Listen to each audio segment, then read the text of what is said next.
Artificial ഇന്റലിജൻസിനെ വിമർശിക്കുമ്പോഴും AI ഉപയോഗിച്ച് സംസ്ഥാന സമ്മേളനത്തിന്റെ പ്രചാരണ വീഡിയോ തയ്യാറാക്കി CPM. EK നായനാർ ഭരണ തുടർച്ചയെക്കുറിച്ച് പ്രസംഗിക്കുന്ന വീഡിയോയാണ് തയ്യാറാക്കിയത്. AI വ്യക്തിഗത വിവരങ്ങൾ ചോർത്തുമെന്നും സ്വകാര്യത ലംഘിക്കുമെന്നുമാണ് CPIMന്റെ നിലപാട്. AIക്കെതിരായ നിലപാട് പാർട്ടി കോൺഗ്രസിനുള്ള കരട് രാഷ്ട്രീയ പ്രമേയത്തിൽ പ്രസിദ്ധീകരിക്കുകയും ചെയ്തിട്ടുണ്ട്.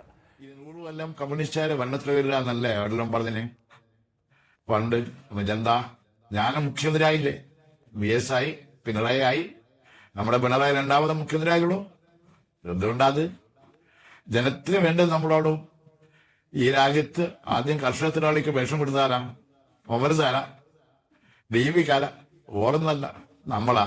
ഇപ്പൊ കേരളത്തിൽ 62 ലക്ഷം സാധനങ്ങൾക്ക് പെൻഷൻ കിട്ടുന്നുണ്ട്, അറിയാം. ഇനി നാട്ടിലെ വികസനം വേണ്ടേ? സന്തോഷം വേണം. അതായത് ലാഭിച്ചിട്ടുള്ളോ ഇതിനും പൊട്ടുകയെന്ന് ഇനിയിലും എല്ലാം നമുക്ക് നാട്ടിലെത്തിക്കണം. ആര് വെച്ചാലും അതൊന്നും വകവെച്ചു കൊടുക്കുക. നമ്മള് പോരാടണം. അതിന് നമ്മളെ പാർട്ടി ശക്തപ്പെടുത്തണം. സൈഫുദ്ദീൻ കൂടുതൽ വിവരങ്ങളുമായി. സൈഫ്, ഇത് ആകർഷകമായ വീഡിയോ ആണ്. പക്ഷേ ഇതിന്റെ ഒരു പ്രശ്നം, ഈ ഡീപ് ഫേക്ക് വീഡിയോകൾ ഉണ്ടാക്കുന്ന പ്രശ്നങ്ങൾ എന്തായിരിക്കുമെന്ന കാര്യത്തിൽ രാഷ്ട്രീയ നിലപാട് പങ്കുവെക്കുന്ന ഒരു പാർട്ടി ഇങ്ങനെ വീഡിയോ ഉണ്ടാക്കുമ്പോൾ അതിനകത്തൊരു വൈരുദ്ധ്യം ഗൗരവത്തിൽ കാണാനുണ്ടോ?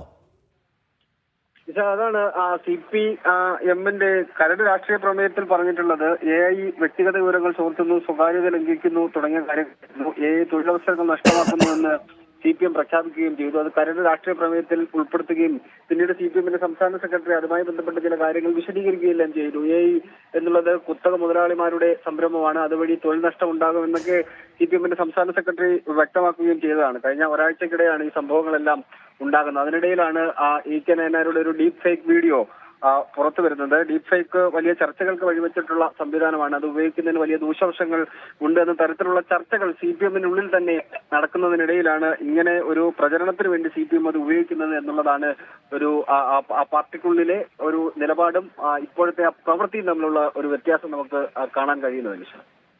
ശരി, സൈഫ് വിവരങ്ങൾ നൽകിയത് തിരുവനന്തപുരത്ത്.